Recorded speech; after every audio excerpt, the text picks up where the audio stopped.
Un concept né en France il y a plus d'1 an et dont le succès passe la frontière. Le lait C'est qui le patron arrivera ce week-end de partout en Belgique. Mais alors, c'est qui le patron exactement ? L'idée, c'est d'avoir des consommateurs qui décident de nouveau ce qu'ils veulent consommer. Ils décident des caractéristiques du produit et du prix du produit. Comment les consommateurs peuvent décider de ce produit ? Alors c'est tout simple, on a mis un questionnaire en ligne sur les sites internet qui était ouvert à tout le monde et il y avait 8 questions sur le lait auxquelles ils ont pu répondre le plus simplement du monde.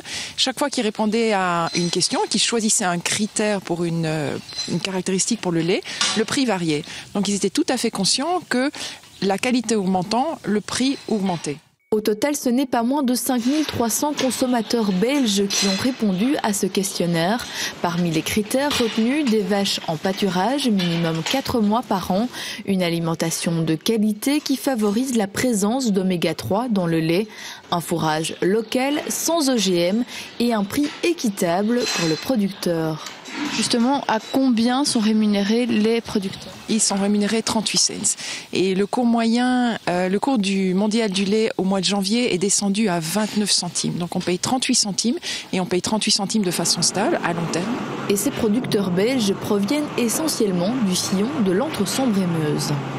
Ce lait, pour vous, c'est quoi exactement ? Ça répond à des critères qui vous sont propres, à des valeurs qui vous sont propres ? Bien sûr, ce lait est propre à des valeurs de chez nous, mais c'est surtout le consommateur qui a établi un cahier des charges pour pouvoir produire ce lait C'est qui le patron. Si je comprends bien, c'est avec le consommateur, mais aussi avec le producteur. Le producteur n'est pas lésé dans l'histoire ? Non, pas du tout. C'est une plus-value pour notre produit. Et vous avez dû beaucoup vous adapter pour répondre à ces normes ou est-ce que vous répondiez déjà à beaucoup de ces normes ? On répondait à 90% des normes. Il y a juste auprès de notre fournisseur d'aliments extérieur que lui a dû nous fournir des aliments garantis non OGM.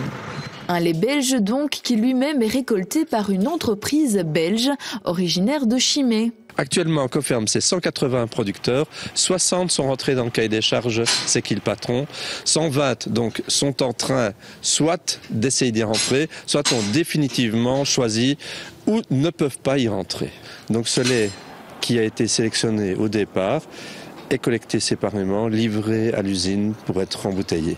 Et alors c'est Coferme qui met en bouteille ou c'est une autre société ? Non, Coferme collecte le lait chez des producteurs qui répondent au cahier des charges et amène le lait chez un industriel, Inex, basé en Flandre, qui l'embouteille et le livre à la grande distribution. Chacun son métier. À aucun moment alors du lait provenant de l'étranger ou ne correspondant pas aux critères ne devrait se retrouver dans les briques de lait. C'est qui le patron ? Non, puisque les consommateurs ont décidé que ce serait du lait belge collecté en Belgique, conditionné en Belgique. Nous sommes en train de faire un appel d'offres pour avoir un organisme indépendant qui puisse auditer tout le système de façon à ce qu'on puisse confirmer aux consommateurs de manière indépendante que tout ce qu'on raconte est vrai, c'est complètement transparent, que le lait de la vache qui correspond au cahier des charges est bien dans la brique de lait.